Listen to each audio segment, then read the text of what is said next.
내려야 할 때가 있습니다. 그리고 그때 내린 결정이 우리의 삶에 어떤 큰 변화를 가져올지에 대해서 때로는 두려움도 느끼고 그래서 깊이 고민할 때가 많습니다.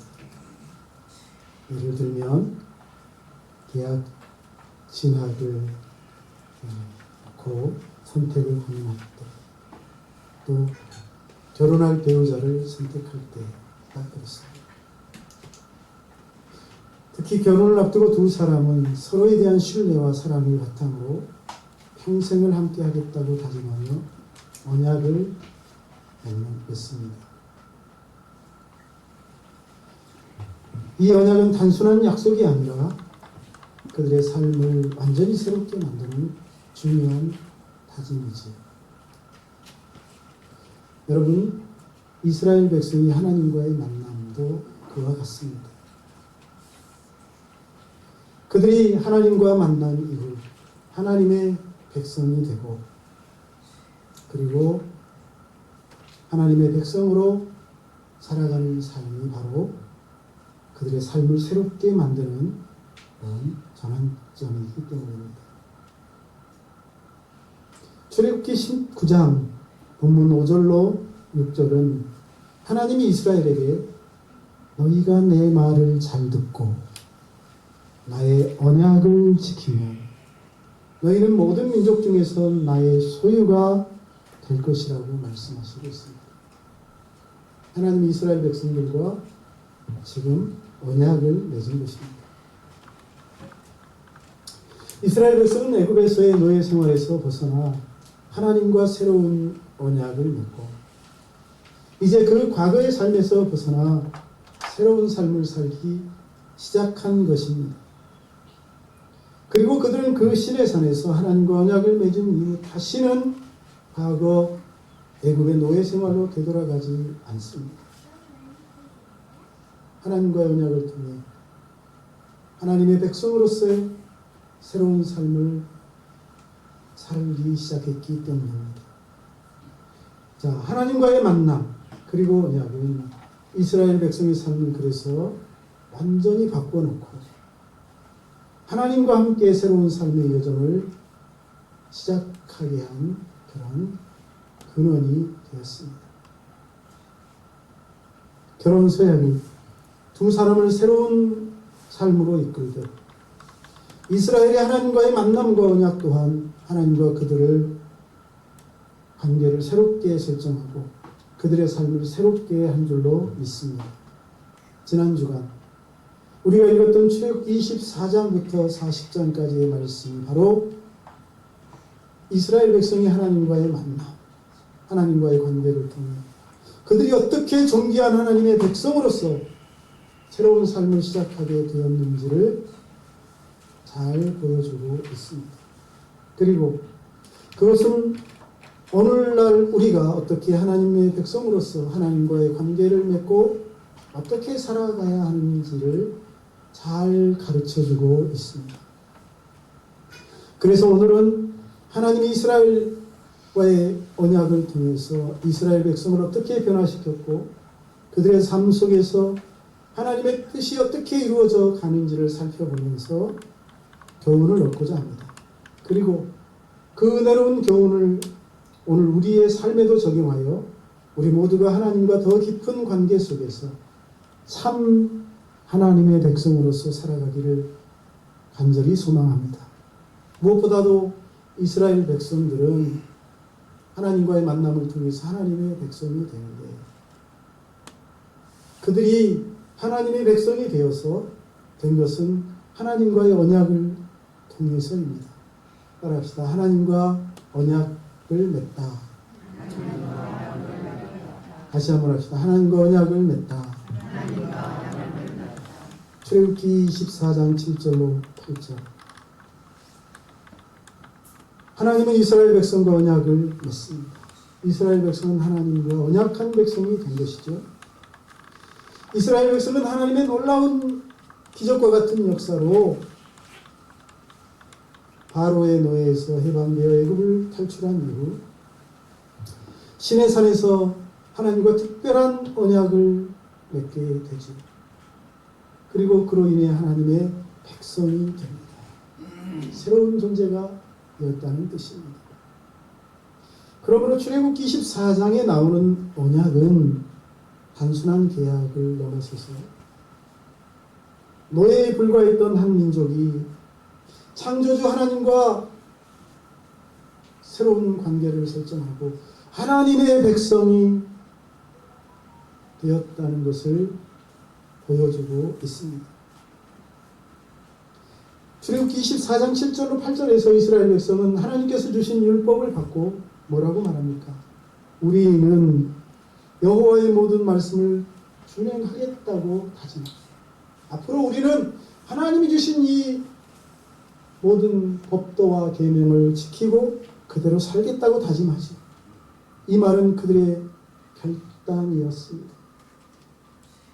하나님과의 언약을 맺음으로써 그들은 더 이상 애굽왕 바로의 노예가 아니라 창조주 하나님의 거룩한 백성이 되었다는 말입니다. 할렐루야. 하나님은 레위기 26장 12절에서 이스라엘 백성에게 나는 너희 중에 행하여 너희의 하나님이 되고 너희는 내 백성이 될 것이라고 말씀하고 있습니다. 참 놀라운 말씀입니다. 애굽왕 바로의 노예에 불과했던 이스라엘이 창조주 하나님과의 언약을 통해 더 이상 바로의 노예가 아니라 사단의 노예가 아니라 창조주 하나님의 백성, 존귀한 하나님께서 특별히 선택하시고 사랑하신 거룩한 백성이 되었다는 말씀이기 때문입니다. 그런데 하나님께서 이스라엘을 선택하신 것은 그들이 특별히 의로워서가 아닙니다. 그들이 뛰어난 민족이라서가 아닙니다. 오직 하나님의 사랑과 계획에 의한 선택이었습니다. 그리고 그렇게 이스라엘이 하나님과 언약을 통해 하나님의 백성이 되었다는 이 사실은 오늘 우리에게도 매우 중요한 교훈을 주고 있습니다. 우리도 그와 마찬가지로 예수 그리스도를 통해 하나님과 언약을 맺은 하나님의 백성이 되었기 때문입니다.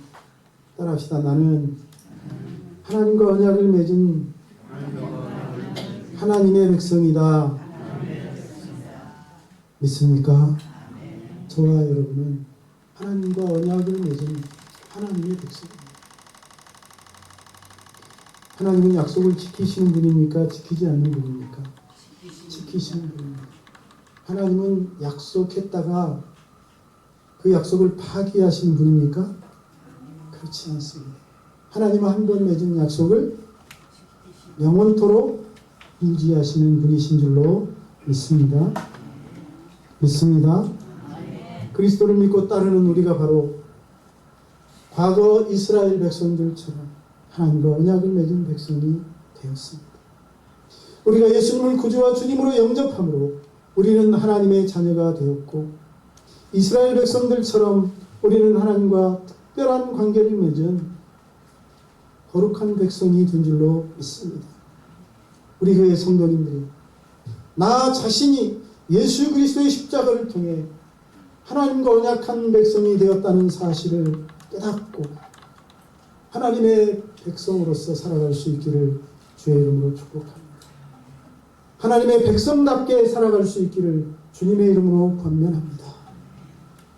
두 번째로 이스라엘은 하나님을 모신 백성이 됩니다. 따라합시다. 이스라엘은 하나님을 모신 백성이다. 하나님을 모신 백성. 출애굽기 25장 8절. 하나님이 이스라엘 백성에게 성막을 지으라고 말씀하시죠. 성막을 지어라.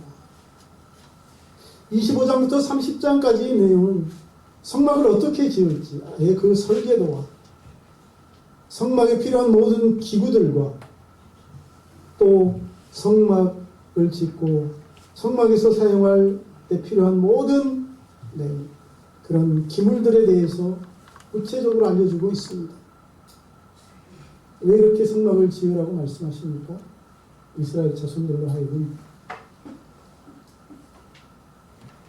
괴롭고 고통스럽게 하기 위함입니까? 이스라엘 자손들에게 부담을 주기 위함입니까? 그렇지 않습니다. 성막은 도대체 무엇입니까? 여러분, 성막은 단순한 장막이 아닙니다.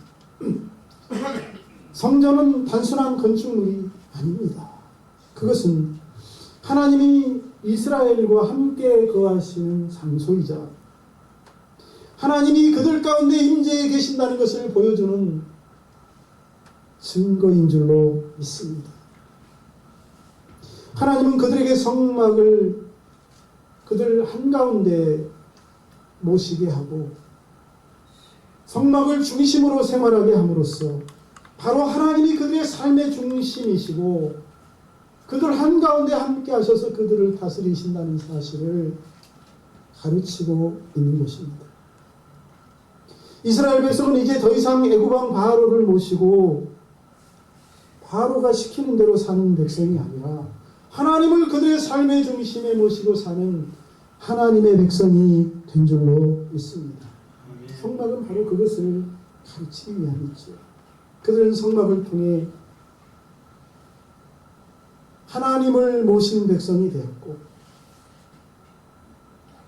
하나님을 그들의 삶의 변두리가 아니라 중심에 모시고 사는 하나님의 사람이 된 줄로 믿습니다.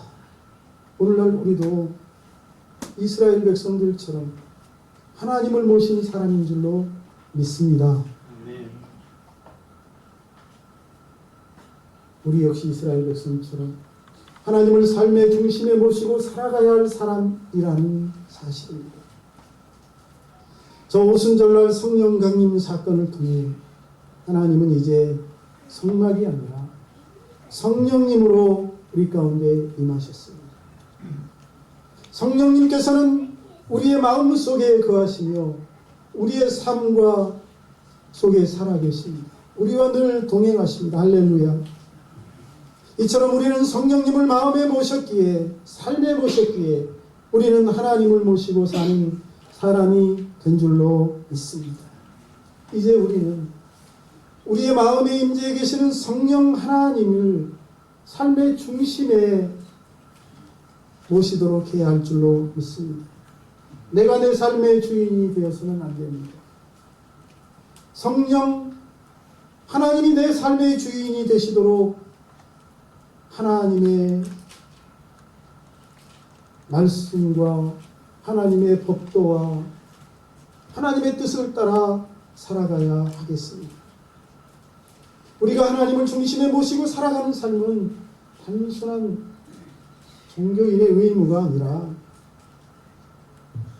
그것이 바로 하나님의 뜻을 따르는 삶인 줄로 믿습니다.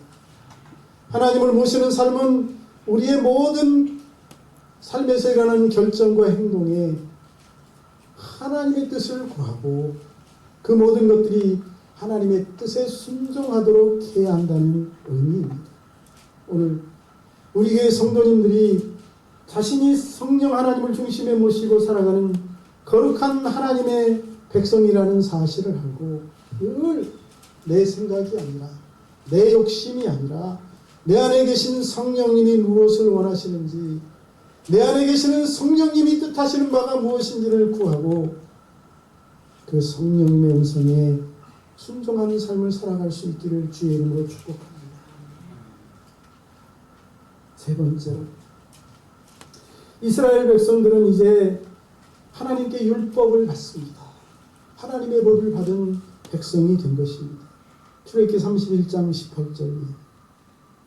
특별히 출애굽기 31장부터 40장까지는 이스라엘 백성이 하나님으로부터 율법을 받고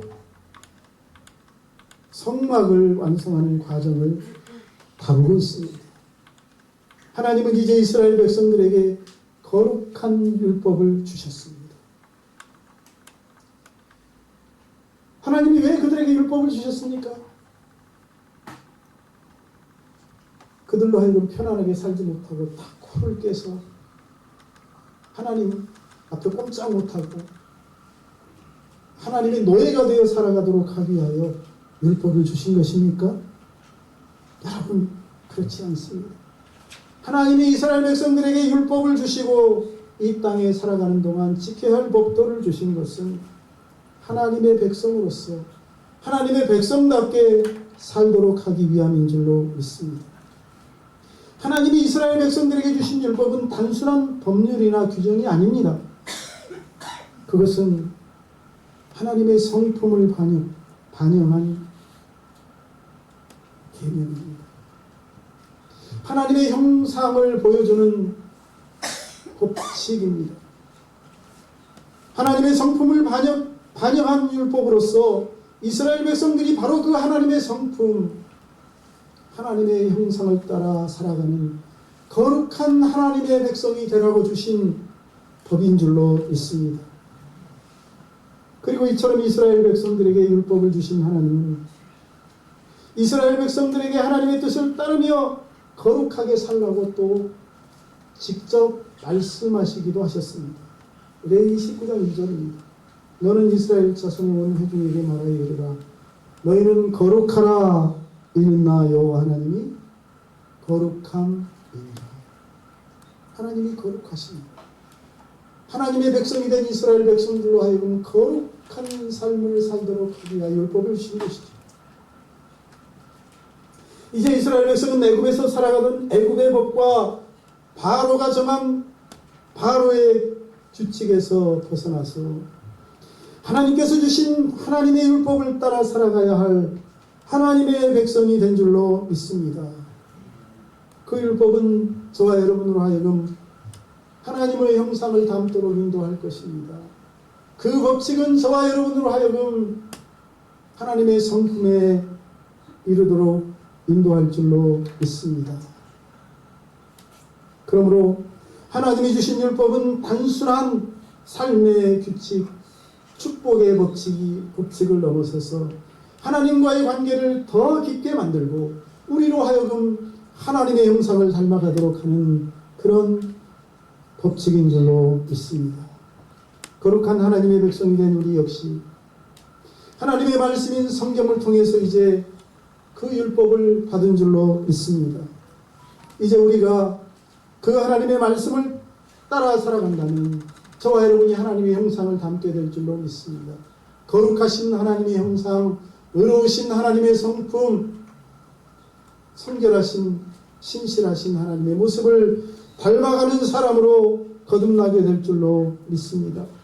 그리고 그런 모습이 하나님과의 관계를 더 깊게 하고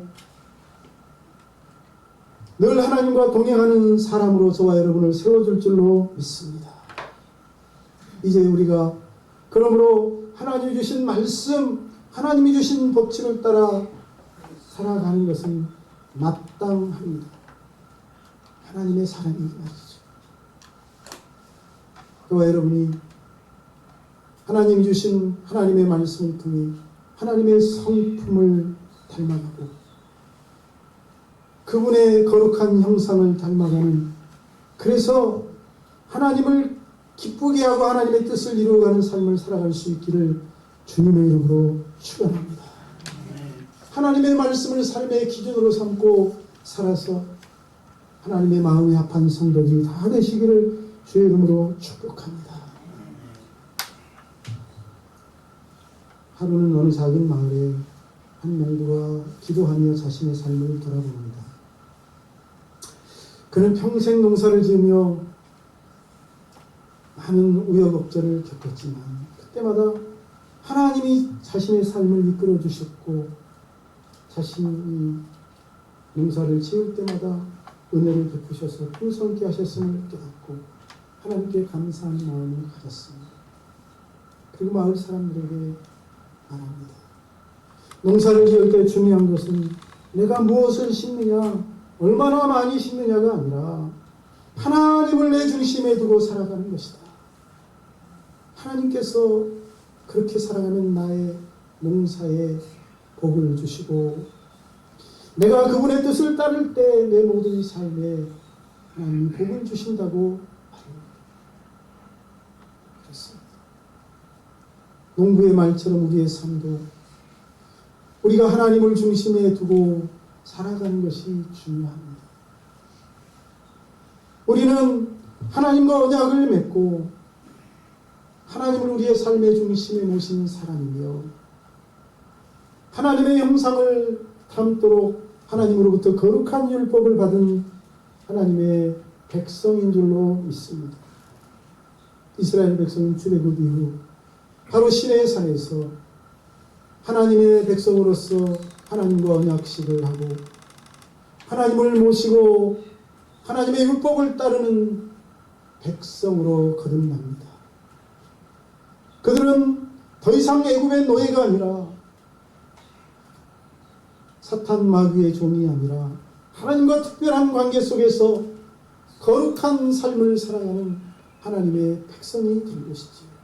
우리도 마찬가지로 예수 그리스도를 통해 하나님과 새로운 언약, 그분을 중심에 모시고 살아가는 사람, 하나님으로부터 거룩한 율법을 받은 백성이 되었습니다. 이제 우리가 무엇을 해야 하겠습니까? 하나님의 백성으로서 거기에 합당한 삶을 살아야 할 줄로 믿습니다.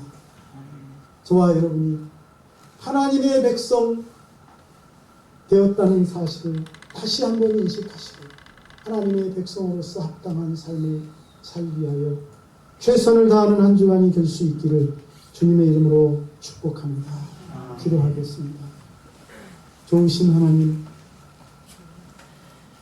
하나님의 말씀을 읽으면서 한 주간 저희 모두가 은혜 받고 하나님의 백성으로서 정말 살아가야 한다는 사실을 깨닫게 해주시니 감사합니다. 우리가 세상 사람들과 달리 살아계신 하나님과 언약을 맺은 하나님의 백성이라는 사실을 잊지 않게 하여 주시옵소서. 또한 우리는 하나님을 내 중심에 모시고 살아가는 하나님의 사람임을 잊지 않게 하여 주시고 하나님 형상을 담도록 하나님이 거룩한 율법을 주셨습니다. 그것을 통해서 이 땅에 사는 동안 하나님의 형상을 이루고 하나님의 성품을 담고 그래서 세상의 빛과 소금으로 살아갈 수 있도록 복을 주옵소서. 예수님의 이름으로 기도하옵나이다.